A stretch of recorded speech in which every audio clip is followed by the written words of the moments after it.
Hello నమస్తే, నేను అశోక్. ఈ ఫోటో చూసినప్పుడు చాలామందికి ఈవిడ గుర్తుండే ఉంటుంది. సుగాలి ప్రీతి మదర్.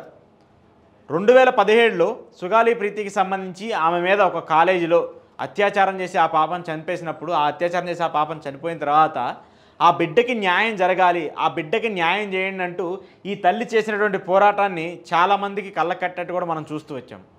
ఆ ఫోటో చూసి, ఆ వీడియోలు చూసి, ఆ తల్లి చెప్పినటువంటి మాటలు విని మనం కన్నీళ్లు పెట్టుకున్నటువంటి పరిస్థితులు కూడా చూసాం. 2019లో ఎప్పుడైతే పవన్ కళ్యాణ్ గారు ప్రత్యక్ష రాజకీయాల్లోకి ఎంట్రీ ఇచ్చినప్పుడు అప్పటి నుంచి ఈ యొక్క ఇష్యూ మీద, ఈ సుగాలి ప్రీతి టాపిక్ మీద విపరీతంగా పవన్ కళ్యాణ్ గారు మాట్లాడుతూ వచ్చారు. ఏ సభ పెట్టినా, ఏ మీటింగ్ పెట్టినా, ఏ మీటింగ్లో ఏ అంశం మాట్లాడినా కూడా మెయిన్గా సుగాలి ప్రీతి గారు టాపిక్ తీసుకొచ్చేవారు. ఆ పాపకి సంబంధించిన అన్యాయాన్ని గట్టిగా మాట్లాడేవారు.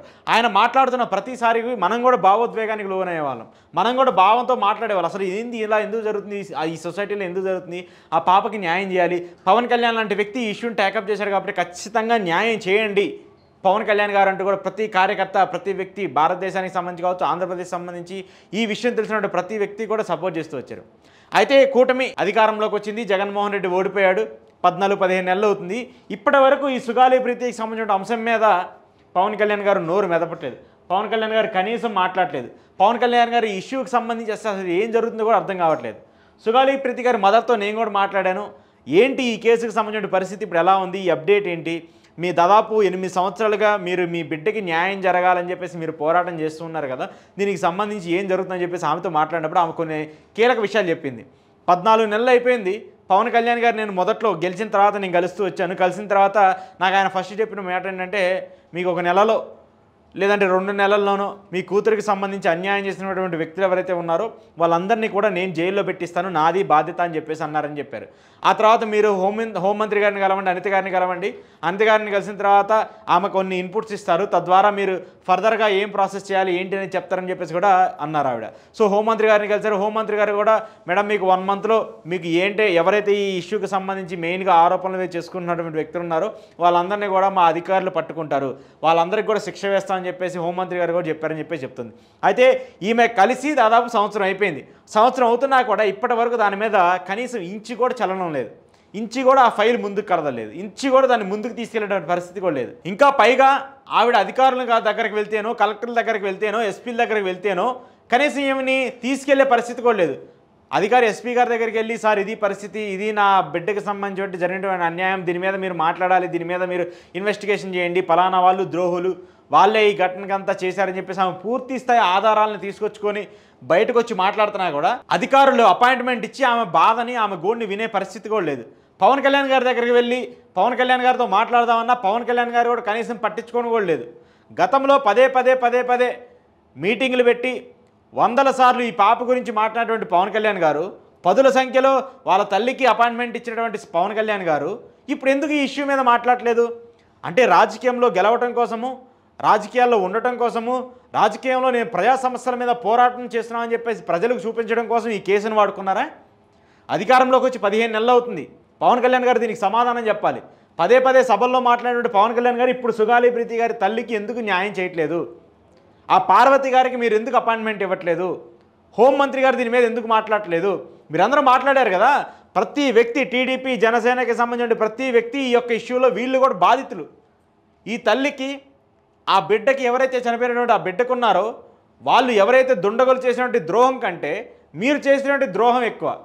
రాజకీయంగా మీరు గెలవటం కోసమో, రాజకీయంగా మీరు ఉనికిలో ఉండటం కోసం ఈ కేసుని ఎంత విపరీతంగా మీరు వాడుకున్నారో మీకు కూడా తెలుసు. అలాంటిది ఇప్పుడు ఈ కేసు మీద ఎందుకు మాట్లాడలేదు? కనీసం ఆ తల్లికి అపాయింట్మెంట్ ఇచ్చే పరిస్థితిలో కూడా మీరు లేరా?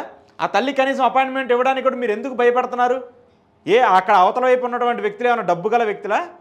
ఆ డబ్బులకి ఏమైనా అమ్ముడిపోయారా? లేకపోతే వాళ్ళకి కాలేజీలు ఉన్నాయి, వాళ్ళకి యాజమాన్యాలు ఉన్నాయి, వాళ్ళకి సంస్థలు ఉన్నాయి, రేపు వాళ్ళ మీద ఏమైనా ఇబ్బందులు పెడితే వాళ్ళకి సంబంధించిన వ్యక్తులను అరెస్ట్ చేస్తే మన పార్టీలకి ఫండింగ్లు అయిపోతాయని భయపడుతున్నారా? మరెందుకు ఇంతవరకు దీని మీద చర్యలు తీసుకోవట్లేదు? అంతేకాకుండా పార్వతి గారు 8 సంవత్సరాలు పూర్తయినటువంటి నేపథ్యంలో ఆ తల్లి తన బిడ్డకి న్యాయం చేయాలని చెప్పేసి వీల్ చైర్ యాత్రను మొదలు పెడితే దాన్ని కూడా పోలీసులు వచ్చి ఇంటికి వచ్చి మరి అడ్డుకునే పరిస్థితి చేస్తున్నారు.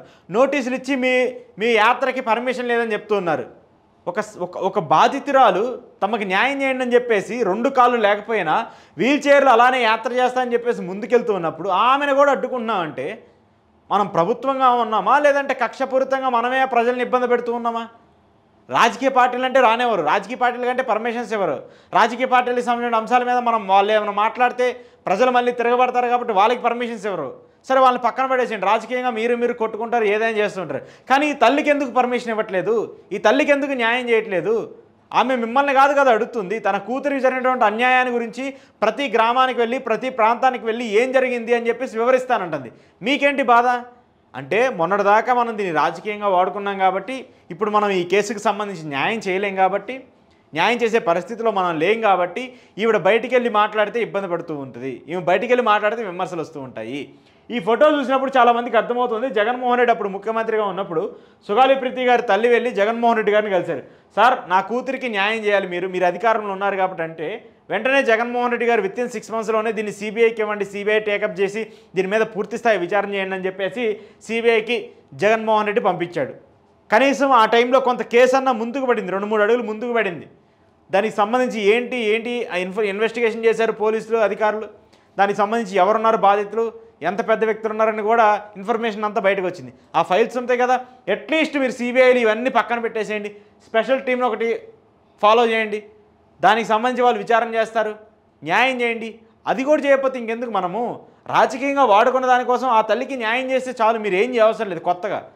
మిగతా రోజు చనిపోతున్నటువంటి వ్యక్తులకు సంబంధించి, రోజు చనిపోతున్నటువంటి ఆడపిల్లలకు సంబంధించి మనం ఎటు మాట్లాడం. ఆ ముచ్చుమరిలో ఆ బాలికకు సంబంధించి ఆ పాపను అత్యాచారం చేస్తే ఒక్కళ్ళు మాట్లాడిన పాపను పోల. టీడీపీ నేతే డైరెక్ట్గా లైంగిక వీడియోలకు సంబంధించి బయటపడుతుంటే అప్పుడు మాట్లాడిన పరిస్థితి లేదు. జనసేన ఎమ్మెల్యేలు డైరెక్ట్గా వీడియోలతో బయటపడితే వాళ్ళ గురించి మనం మాట్లాడము. మన ఎమ్మెల్యేలు ఏం చేసినా మనం మాట్లాడము, ప్రజలకు సంబంధించి వాళ్ళకి ఇన్ని అన్యాయాలు జరుగుతున్నా మనం మాట్లాడము, ఏం జరగకపోయినా కూడా మనం మాట్లాడము. కానీ అధికారాన్ని మాత్రము ప్రజలు మనకు ఓట్లు వేయాలి, మరో 15 ఏళ్ళు మరో 20 ఏళ్ళు మాత్రము అధికారంలో ఉండాలి. మరి ఈ తల్లికి న్యాయం చేసేది ఎవరు? తనకి బిడ్డకి జరిగినటువంటి అన్యాయం మీద ఇంత పెద్ద ఎత్తున పోరాటం చేస్తున్నప్పటికి కూడా, ఆమె చుట్టూరు ఉన్నటువంటి వ్యక్తులు మీరు భయపెడుతున్నప్పటికి కూడా, కోట్ల రూపాయలు ఆఫర్ చేసి మీరు ఈ కేసుని వాపసు తీసుకోండి, ఈ కేసుకి మీకు సంబంధం లేదని మీరు చెప్పేయని చెప్పేసి చెప్పమన్నా కూడా నాకు డబ్బులొద్దు, నాకు న్యాయం మాత్రమే కావాలని చెప్పేసి 2 కాళ్ళు లేకపోయినా వికలాంగురాలిగా ఉన్న ఆమెను ఇబ్బంది పెడుతున్నటువంటి మీ రాజకీయ పార్టీలు, మీ రాజకీయ నేతలు, మెయిన్గా డిప్యూటీ సీఎం పవన్ కళ్యాణ్ గారు ఇప్పుడు ఏం మాట్లాడలేదు? ఎందుకు ఇప్పుడు దీని మీద ఎందుకు ఇంత సైలెంట్గా ఉన్నారు? లోకేష్ గారు కూడా పాదయాత్ర టైంలో చాలాసార్లు మాట్లాడారు కదా, ఆ తల్లికి న్యాయం చేస్తాం మేమని. జగన్మోహన్ రెడ్డి మీద పదే మనం ఒంటికాలతో ఎగురు దూకాం కదా, ఒంటిగారితో అరుతూ వచ్చాం కదా. జగన్మోహన్ రెడ్డి సుగాలి ప్రీతికి జరిగినటువంటి అన్యాయము ఇంకెవరికన్నా జరుగుంటే నువ్వు ఇలానే చేస్తావా? లేదంటే జగన్మోహన్ రెడ్డి గారు అసలు మీకు జరిగినటువంటి సంఘటన అంతా మీకు తెలుసు, అయినా మీరు పట్టించుకోవట్లేదని చెప్పేసి మనం మాట్లాడుతూ వచ్చాం కదా. రాయలసీమ బిడ్డకి ఇలా అన్యాయం జరిగితే మీరు ఏం చేస్తున్నారు, ఒక రాయలసీమ బిడ్డగా అని చెప్పేసి మీరు ప్రశ్నిస్తూ వచ్చారు కదా. మరి ఇప్పుడు మీరేం చేస్తున్నారు? దీని మీద ప్రశ్నించాలి కదా, దీని మీద క్వశ్చన్ చేయాలి కదా. అట్లీస్ట్ దీని మీద ఒక కన్సర్న్ అన్న చూపించి, మనం ఒక ఉప ముఖ్యమంత్రిగా ఉన్నాము, ఈరోజు మన చేతిలో పదవి ఉంది, ఈరోజు మన చేతిలో పవర్ ఉంది, ఆ తల్లికి న్యాయం చేస్తే రేపు ప్రజలు నమ్మే అవకాశం ఉంటుంది అనేటువంటి ఒక సిచ్యువేషన్ వస్తుంది కదా. మీరు ఇప్పుడు అవేమి చేయకపోతే, ఈ తల్లికి జరిగినటువంటి ఘటన ఇంకో తల్లికి జరిగితే, లేదంటే ఆ బిడ్డకు జరిగితే ఇంకా మనం న్యాయం చేస్తాము, ఇంకోసారి మీరు ఇలాంటి ఇష్యూస్ మీద బయటకు వచ్చి మాట్లాడే పరిస్థితి మీకు ఉంటుందా? కనీసం అప్పుడు అలా మాట్లాడితే ప్రజలు నమ్మే అవకాశం ఉంటుందా? అవేమీ లేదు. రాజకీయాల కోసం మాత్రమే ఇలాంటి అంశాలను ఉపయోగించుకుంటాము, రాజకీయాల్లో గెలవడం కోసం మాత్రమే ఇలాంటి అంశాలను ఉపయోగించుకుంటామంటే, నేను మళ్ళీ చెప్తాను, ప్రజలు మీ మీద ఎంత నమ్మకం పెట్టుకొని ఈరోజు మీకు ఇంత అధికారం ఇచ్చారో, రేపు అంతే అసహించుకునే పరిస్థితికి మీరు వస్తారు, అంతకంటే దారుణమైన పరిస్థితికి వస్తారు. ఈరోజు 100కి 100 స్ట్రైక్ రేట్ ఇచ్చి ఈరోజు మీకు జనాలు ఆదరించి మీకు ఇన్ని సీట్లు ఇచ్చారే, అలాంటిది మనం ఒక ఇష్యూ మీద, మనం మాట్లాడినటువంటి ఇష్యూ మీద కూడా మనం నిబద్ధతగా దానికి కట్టుబడి ఉండకపోతే ఎలా? దానికోసం మనం పోరాటం చేయకపోతే ఎలా? దానికోసం మనం ఏదో ఒకటి చేసి ఆ తల్లికి న్యాయం చేయకపోతే ఎలా? సో ఖచ్చితంగా సుగాలి ప్రీతి మదర్కి ఎవరైతే ఈ అన్యాయం జరిగినటువంటి ఆ పాపకు ఉందో ఆ పాపకి న్యాయం చేయాలి. దాంతోపాటు పార్వతి గారికి ఇబ్బంది పెడుతూ ఆమె వీల్చైర్ యాత్రను అడ్డుకున్నటువంటి పోలీసులు కావచ్చు, అధికారులు కావచ్చు, ప్రభుత్వం కావచ్చు, ఖచ్చితంగా దానికి సంబంధించి సమాధానం చెప్పాలి. లేదంటే రాబోయే రోజుల్లో ఇలాంటి ప్రజలే మొన్నటిదాకా మీకు ఆదర్శంగా నిలబడి మీకోసం మిమ్మల్ని గెలిపిస్తే మాకు న్యాయం జరుగుతుందని చెప్పేసినటువంటి నమ్మినటువంటి ఈ వ్యక్తులు ఉన్నారు చూసారా, వాళ్ళందరికీ మీ మీద నమ్మకం పోయింది. ఆల్రెడీ పోయింది, నమ్మకం పోతుంది కదా, ఆల్రెడీ పోయింది. ఈ 15-16 నెలల్లోనే మీరు చేసినటువంటి బిహేవియరు, అపాయింట్మెంట్లు ఇవ్వకుండా వాళ్ళని మీ పార్టీ ఆఫీసులు బయటే కూర్చోబెట్టినటువంటి వైనము, హోంమంత్రి గారు రేపు కాదు ఎల్లుండి కాదు అవుట్ ఎల్లుండి అని చెప్పేసి ఇలా రోజు మార్చి రోజు ఆమెని 10 సార్లు తిప్పించుకునే పరిస్థితులు, ఇవన్నీ చూసినప్పుడు చట్టాల మీద న్యాయాల మీద ఆల్రెడీ నమ్మకం పోయింది. పేదవాడికి ఈ దేశంలో న్యాయం జరగదని చెప్పేసి సుగాలి ప్రీతి కేసు చూస్తేనే అర్థమైపోతుంది. దేశం పక్కన పెట్టేద్దాం, ఆంధ్రప్రదేశ్ వరకు చూసుకున్నా సరే ఆంధ్రప్రదేశ్లో కూడా ఇలాంటి విషయాల మీద ఇలాంటి అంశాల మీద న్యాయం చేయరు.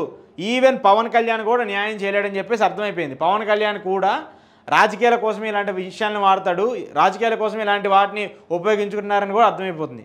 సినిమాల్లో చూస్తాం కదా మనం, పేదవాడికి నన్ను న్యాయం జరగదు, డబ్బున్నవాడిదే మాత్రమే రాజ్యం అన్నట్టు ఇక్కడ డబ్బున్నవాడిదే రాజ్యం అయిపోతుంది. పేదవాళ్ళు మాత్రం ఇలా న్యాయం కోసం రోజు రోడ్ల మీద పడి తిరుగుతూ ఉన్నారు. సో ఖచ్చితంగా దీనికి ప్రభుత్వం వెంటనే ఇకనైనా ఒక నిర్ణయం తీసుకొని ఆ తల్లికి న్యాయం చేయాలి. సిబిఐకి ఇస్తారా ఎవరు అనేది పక్కన పెడితే కనీసం రాష్ట్రానికి సంబంధించి ఒక టీంని ఫామ్ చేసి సిట్ ద్వారానో లేదంటే సిఐడి ద్వారానో దీని మీద విచారణ చేపట్టి ఆ తల్లికి న్యాయం చేయాలని చెప్పేసి ప్రభుత్వాన్ని కోరుతూ ఉన్నాం.